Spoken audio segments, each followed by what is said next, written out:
Love you all. जय RCM. मैं आपके बीच विनीत सक्सेना और मैं पुणे महाराष्ट्र से आपके बीच में हूँ और मैं रेलवे में जॉब करने के साथ साथ इस बिजनेस का स्टूडेंट हूँ और आपके समक्ष यहाँ सीखने के लिए आया हूँ। मैं आपको एक बात कहना चाहता हूँ, मेरा ऐसा दिल से मानना है, बार बार मुझे ऐसा लगता है कि ये मानव जीवन भाग्य से मिलता है, पर महावीर सर की टीम में आरसीएम बिजनेस परम सौभाग्य से मिलता है। तो गुरुदेव, हमको ये जब बिजनेस मिला तो मैं रहने वाला बेसिकली उत्तर प्रदेश का हूँ और मैं जॉब के सिलसिले में महाराष्ट्र में था और वहाँ पे नॉर्मली मराठी बोली जाती है, मुझे बिल्कुल भी नहीं, अभी भी ज़्यादा नहीं आती। तो वहाँ पे जब मैं पहुँचा तो सब ये बिजनेस मिला तो कई लोगों ने मुझे बोला कि सर इधर पे आपका कुछ नहीं होगा क्योंकि आपका इलाका नहीं है। मैंने महावीर सर की मीटिंग में सुन रखा था कि इलाका तो कुत्ते और बिल्लियों का होता है, शेर तो जहाँ कदम रख देता है इलाका। तो दोस्तों, उसके बाद वहाँ पे जो कहानी शुरू हुई, शुरुआत में जैसे एक नई डिस्ट्रीब्यूटर के साथ होता है वो सारे संघर्ष हुए, लोगों ने हंसी बनाना शुरू कर दिया, आरसीएम आ रहा है, आरसीएम जा रहा है, और लोगों को लगता था अच्छे पोस्ट पे होके इनको क्या हो गया जो है यार ऐसे बिजनेस में आ गए हैं। बहुत सारे लोग मुझे सलाह देने लगे कि ऐसे बाल धूप में सफ़ेद नहीं किए हैं सर, आप समझ लीजिए। बहुत सारे लोगों ने मेरी बड़ी हंसी बनाई और कहते हैं कि एक घड़ा भी खरीदने से पहले बहुत बार ऊपर वाला बजा बजा के देखता है, वैसे ही हम लोगों को भी बजा बजा के देखता है कि ये इस लायक हैं कि नहीं। और अगर आपकी भी हंसी बन रही है तो चिंता मत करें, गुरुदेव बोलते हैं जिस पे जग हंसा है उसने एक दिन इतिहास रचा है। तो इसलिए मेरे दोस्तों, अपनी उस सोच के साथ में आगे बढ़ता रहा और बहुत सारे लोगों ने नेगेटिव करने का प्रयास किया, लेकिन सभी गुरुओं के मार्गदर्शन में आदरणीय गुरुदेव यहाँ पर महावीर सर जिनको मैं रोल मॉडल मानता हूँ, इसके अलावा गुरुदेव बजाज साहब जिनका मुझे समय समय पे सहयोग मिला, इसके अलावा मुझे जय सर का बहुत आशीर्वाद मिला, साथ में यहाँ पर मुझे Sukhjinder sir, Chawla sir, OP sir जैसी ग्रेट शख्सियत मिली और सबसे बड़ा रोल जो मेरी कामयाबी में है वो मेरे मेंटर, मेरे भाई श्री राधे श्याम सुतार सर। तो उनकी वजह से, उनकी बातों का पालन करने की वजह से मैं आज यहाँ पे हूँ और मैं कहूँगा इन गुरुओं का आपने भी अगर हाथ पकड़ लिया तो अगर इंजन को पकड़ के रखेंगे तो डिब्बा भी वहाँ जाएगा जहाँ जहाँ इंजन जाएगा। और वही हुआ सर। और उसके बाद निगेटिविटी का पूरा की पूरा लोग निगेटिव करने की कोशिश करते थे, मैंने एकेडमी में आके अपने निगेटिव वायर ही काट दिए और सीधा कनेक्शन ट्रांसफार्मर से जोड़ दिया। और इसलिए दुनिया की किसी की भी ताकत नहीं कि अब कोई नेगेटिव कर सके, क्योंकि जब आंधी और तूफान आते हैं तो ऐसे पेड़ हिल जाते हैं जिनकी जड़ें कमजोर होती, पर इन गुरुओं के सानिध्य में पर्वत और पहाड़ कभी नहीं हिला करते हैं। तो इस सोच के साथ आपको इस बिजनेस में आना चाहिए कि टिक करके यहाँ पर कुछ भी हो जाए, आपको किसी भी परिस्थिति में हार नहीं माननी। और जो हार नहीं मानेगा, गुरुदेव बीसी छाबड़ा बोलते हैं, जो डटा रहा वो डायमंड।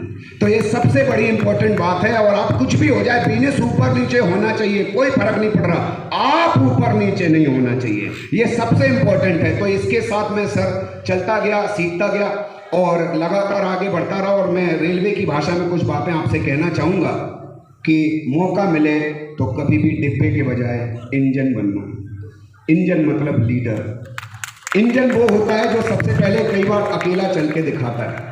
कई बार आपने अकेले इंजन को जाते हुए देखा होगा, उसे देख के बहुत सारे यार्ड में खड़े हुए डिब्बे सोचते हैं यार इसको पकड़ लो तो अपनी भी नैया पार हो जाएगी, और बाद में उसके साथ वो जुड़ जाते हैं। इंजन क्या करता है, सारी गर्मी को, सारी परेशानी को सबसे पहले खुद झेलता है और डिब्बों को कूल रखता है। इंजन क्या करता है, हर आंधी तूफान में सबसे पहला कदम उसका होता है, हर टारगेट में पहला कदम उसका होता है। 1 तारीख को डायमंड जो होता है वो इंजन का ही होता है। इसके अलावा वो इंजन है, हर परेशानी को झेलता है लेकिन डिब्बों पे कोई आंच नहीं आने देता और अपनी डिब्बों की पूरी जिम्मेदारी लेके एकेडमी प्रोग्राम तक लाता है, वो इंजन होता है। और इंजन जो होता है बहुत सारी तकलीफें झेलता है, लेकिन दोस्तों जिस दिन भी कामयाबी का प्लेटफॉर्म आता है पहले डिब्बा पहुंचता है कि इंजन। तो दोस्तों आज से टारगेट लेना, अपनी जिम्मेदारी खुद और इंजन बन के काम करना। और वही गुरुओं के मार्गदर्शन में मेरा एक ही है, मैं सर सीखने पे ज़्यादा जोर देता हूँ क्योंकि गुरुदेव महावीर सर बोलते हैं कि सीखना शुरू तो जीतना शुरू।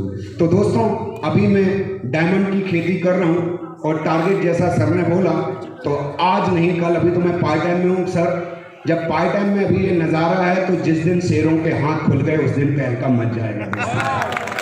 तो बहुत बड़ा तूफान लाने की तैयारी है और आपको बताना चाहता हूं कि मेरा टारगेट एक ही है। मैं अपने टारगेट नहीं, टीम के टारगेट लेता हूं और पूरे हिंदुस्तान में अगर अभी इस समय की कंडीशन तो ऐसी है, गुरुओं का मार्गदर्शन, आप सबका सहयोग है कि अभी टीम में 2 पल और 3 स्टार पल आ चुके हैं।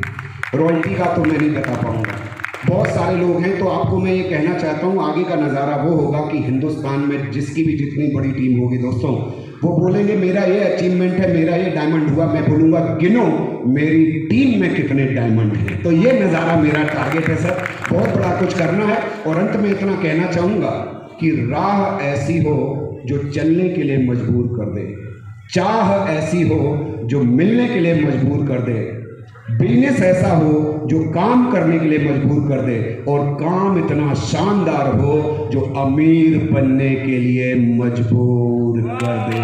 तो आप गलती से ऐसे सिस्टम में आ गए कि बस डटे रहेंगे, चाहें या नहीं चाहें आपको कामयाब होना सिस्टम की मजबूरी है। तो बस इस एकेडमी प्रोग्राम की वजह से ही मेरी ज़िंदगी में चेंज आया और आप लोगों की भी ज़िंदगी में यहाँ पे जो आप आए हैं वो ऐसे ही वापस गए तो कोई लाभ नहीं होगा। जैसा गुरुदेव बोलते हैं कि जो भी यहाँ पे आपने सीखा है आज ही डिसाइड करके आए कि अगली बार जब आप यहाँ आएंगे तो कौन से लेवल पे आएंगे। आगे आपको नीचे बैठ के तालियां नहीं बजानी है, स्टेज पे आना है और सारे लोग आपके लिए तालियां बजाएंगे। कुछ ऐसा करके आएंगे मेरे दोस्तों, कुछ तहलका मचा के आएंगे, कुछ तूफान ला के आएंगे। तैयार है सर? थैंक यू सर, बहुत बहुत शुक्रिया। Thank you Gurudev.